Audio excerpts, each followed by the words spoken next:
Hello student, कैसे हैं आप सब। उम्मीद करता हूं कि आप सब अच्छे होंगे और आप सबकी पढ़ाई भी अच्छे तरीके से चल रही होगी। तो छोड़ के सारे काम आ जाइए मेरे पास, क्योंकि आ गया है आपका भाई, आपका जान, आपके लिए लेकर टेंस का महासंग्राम। ठीक है ना दोस्तों। तो आप लोगों ने तो देख ही लिया होगा, थंबनेल भी देख लिया होगा और यहाँ पर बोर्ड पर भी देख लिया होगा। आज की वीडियो में हम लोग पढ़ने वाले हैं टेंस टेंस टेंस ग्रामर का एक ऐसा टॉपिक है जो किसी भी बोर्ड एग्जामिनेशन में, चाहे 10th हो गया, चाहे 12th हो गया, या फिर कोई भी एग्जाम हो, ठीक है ना, यहाँ तक कि कंपटीशन के एग्जाम में भी इसको पूछा जाता है। स्टूडेंट, आज से हम लोग पढ़ना स्टार्ट करेंगे टेंस, क्योंकि मेरे पास बहुत से कमेंट्स आ रहे थे कि सर मुझे टेंस सिखाइए, टेंस सिखाइए, टेंस सिखाइए। तो मैं आप लोगों के लिए टेंस लेकर आ गया हूँ एकदम आसान तरीके से। आप लोगों को कुछ रटना नहीं है। मैं आप लोगों को गारंटी देता हूँ कि अगर सिर्फ आप मेरा लेक्चर देख लेंगे तो आपको टेंस में कोई दिक्कत नहीं रहेगा। ठीक है ना। तो मैं एक ही बार में सारा कुछ नहीं पढ़ाऊंगा आपको। डेली मेरा 10 से 15 मिनट का एक लेक्चर आएगा। आप उसको बस 10-15 मिनट देखिए, ठीक है ना। आपको ज़्यादा समय देने की भी जरूरत नहीं है, और बस आप मेरा लेक्चर देख लेंगे, आपको टेंस एकदम अच्छे तरीके से आ जाएगा। और मैं कुछ भी रटाऊंगा नहीं।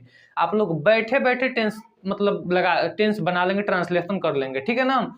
क्यों? क्योंकि देखिए, टेंस हो या फिर इंग्लिश ग्रामर का कोई भी टॉपिक हो, ये सारा चीज एक दूसरे से कनेक्टेड रहता है।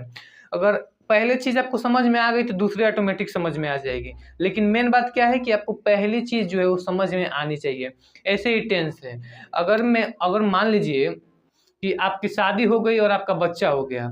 अब घर वाले मतलब जब बच्चा होता है तो घर वाले कहते हैं ना कि लइकवा केकरी पर जाई, तो लइकवा केकरी पर जाई, तो लोग यही ना कहेंगे कि लइकवा माई पर जाई ना तो बाप पर जाई। इसका मतलब क्या है? माता और पिता से बेटे का व्यवहार को मतलब व्यवहार पता चल जाएगा कि उसका व्यवहार कैसा होगा। ठीक है ना। तो इसी तरह टेंस होता है। अगर आपका पहला पहला शब्द पता है कि क्या रहेगा तो उसके बाद फिक्स है कि हाँ वही रहेगा। यानी पहला अगर फिक्स है कि ये रहेगा तो दूसरा भी फिक्स है कि वही रहेगा। ठीक है ना। और इसी चीज को और इसी तरीके को मैं आप लोगों को भी सिखाऊंगा। ठीक है।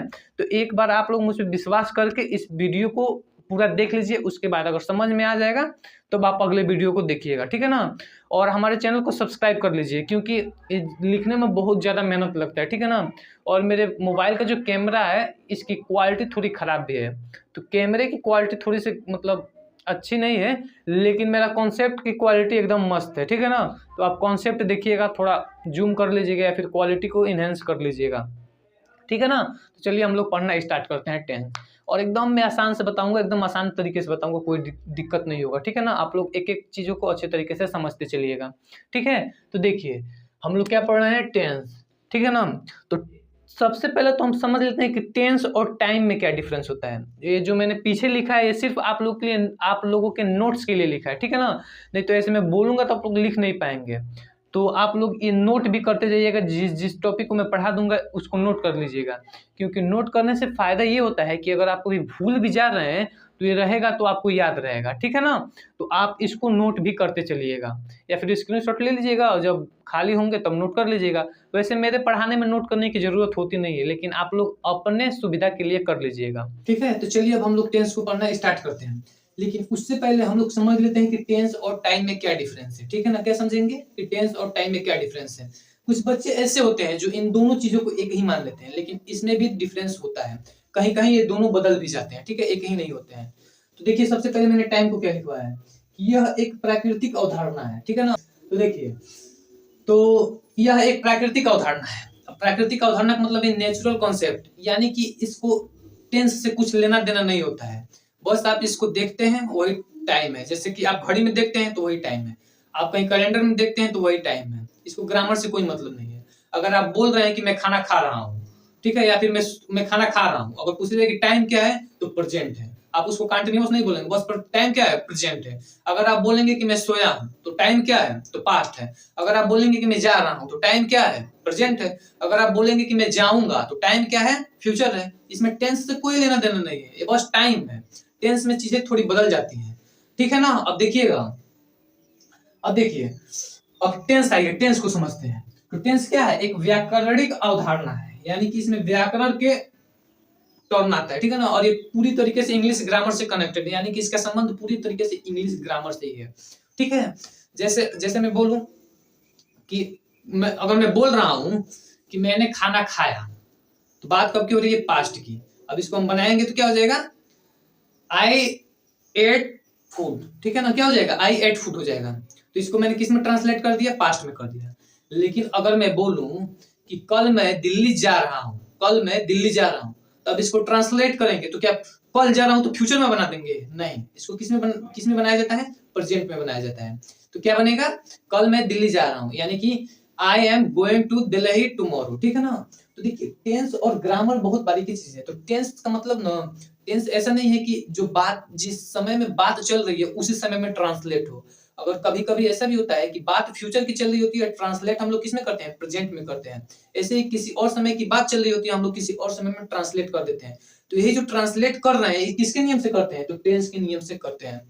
मेरे अकॉर्डिंग आप लोग समझ गए होंगे। नहीं समझ में आया होगा तो वीडियो को एक बार थोड़ा पीछे कर लीजिएगा, उसके बाद इसको फिर से समझिएगा, ठीक है। देखिए मैंने यहाँ पर एक महत्वपूर्ण बिंदु भी लिखवाया है, क्या कि टेंस और टाइम हमेशा समान नहीं होते हैं। अभी मैंने वही बात बोला कि टेंस और टाइम हमेशा समान नहीं होते हैं। कई बार कार्य फ्यूचर टाइम में होने वाला रहता है, लेकिन उसको टेंस के नियमों के अनुसार प्रेजेंट टेंस में लिखते हैं। जैसे मैंने बताया था ना, देखिए यहाँ पर भी लिखा है कि शी इज कमिंग टुमारो, यानी कि वह कल आ रही है, ठीक है ना, कल आ रही है, समझ रहे हैं ना, कल आ रही है।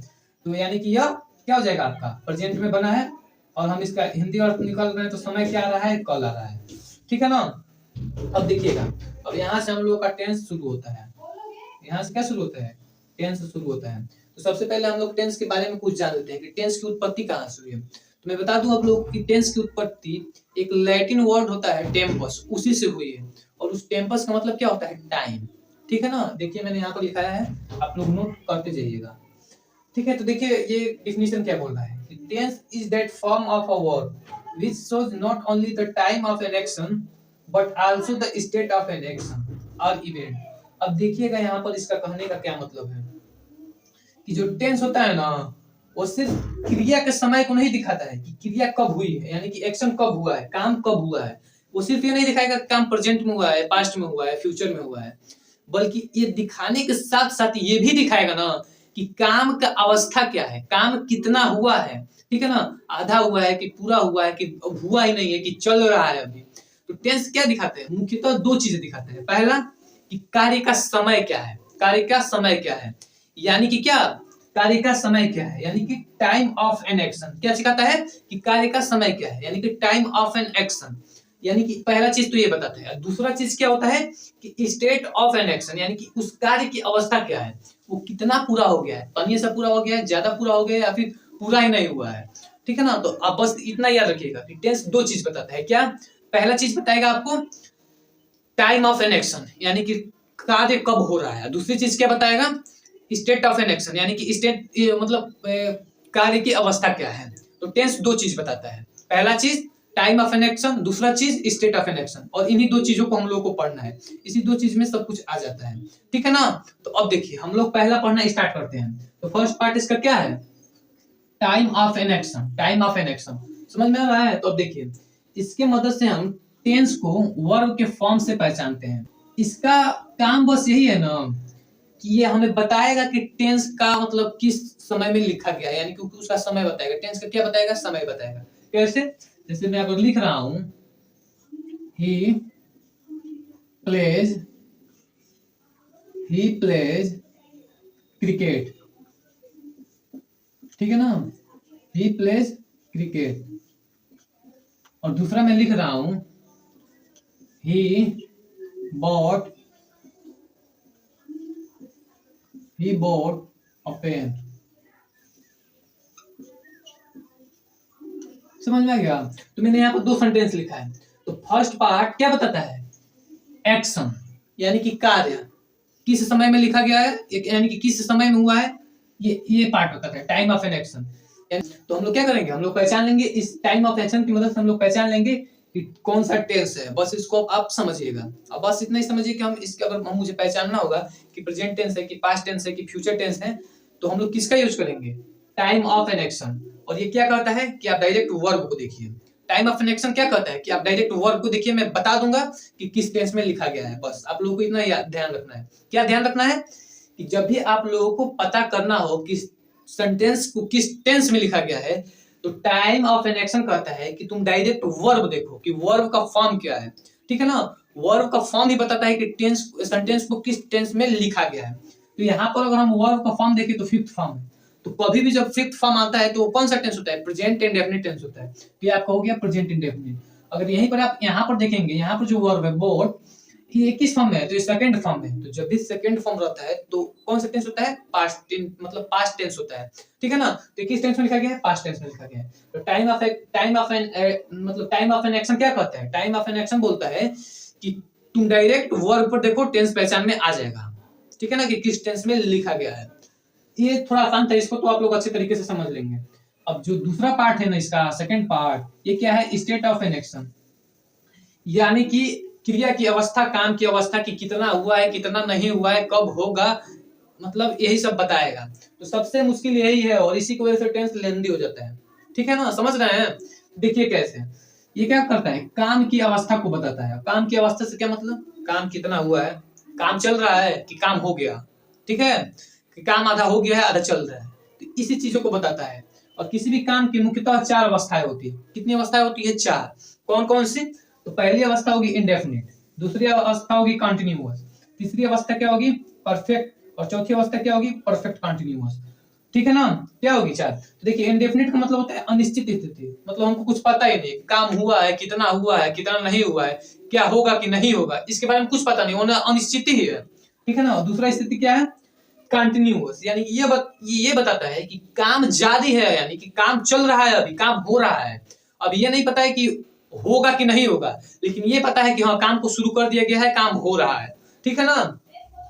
और तीसरा चीज क्या है? परफेक्ट। परफेक्ट अगर कहीं भी, परफेक्ट क्या बताता है? कि काम हो गया है।